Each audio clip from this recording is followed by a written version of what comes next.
If you want to live a great life, you will need to start taking responsibility for it. Over the last 2 years, I started to see a pattern between the people that actually are more fulfilled and more happy in their lives and people that always seem to have a problem with themselves. And this pattern is that all the people that are not really happy and fulfilled with their lives, or at least they seem like it, they all have one problem, and they all start blaming others for anything.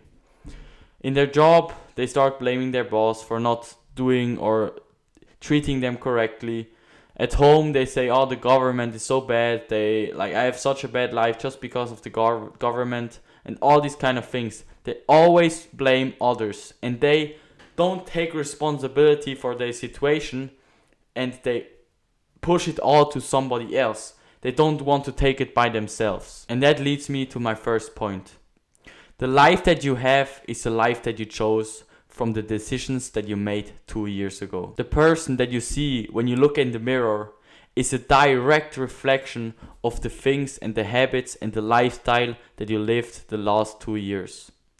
If you look in the mirror and you see a fat belly, then it's a reflection of your eating habits and your training habits of the last 2 years. Really think of it.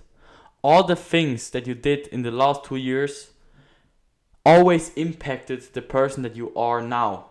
If you look in the mirror and you see yourself as a person, it's a direct result of all the things that you did and that happened in the last 2 years.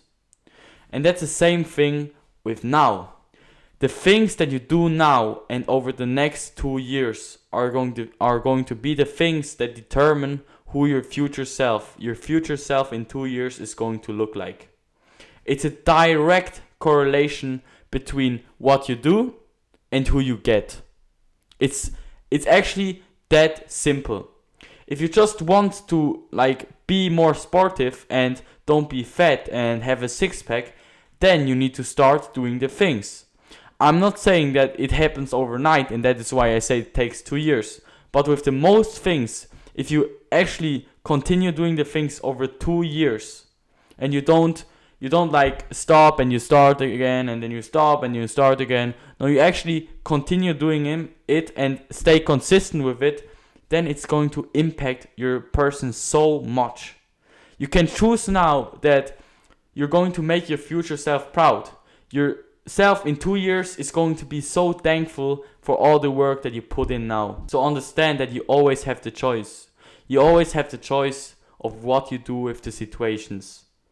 Maybe you can't really impact what life throws at you, all the things that happen, but you can influence and you can control how you react to it. You should not blame others for it. You should never say, oh, I have such a bad luck, I'm just a victim, and all these kind of things. Don't make yourself a victim of the situation. Because yeah, it feels good in the moment, and that is why all of you do it, but over the long time and over months and years, it's going to pay out very bad. Because all the things come together, and it's a negative energy that you put in the world, and that is going to come back at you. There was a very famous person that said, your brain is like a supercomputer, and the things that you say is the program that is running on it. So all the things that you say is how you program your mind. If you say, I'm such a loser, I have such bad luck, I'm such a victim of the situation, then you're going to actually get that, because your thoughts, and if you have emotions attached to it, then you're going to get exactly that. So I really want you to understand that the only person that you can actually blame at the end of your life is the person that you see when you look in the mirror. You are the only person that needs to be okay and satisfied and feels great about how everything turned out. And on that note, I really thank you for watching this video to the end, and I'm going to see you in the next one.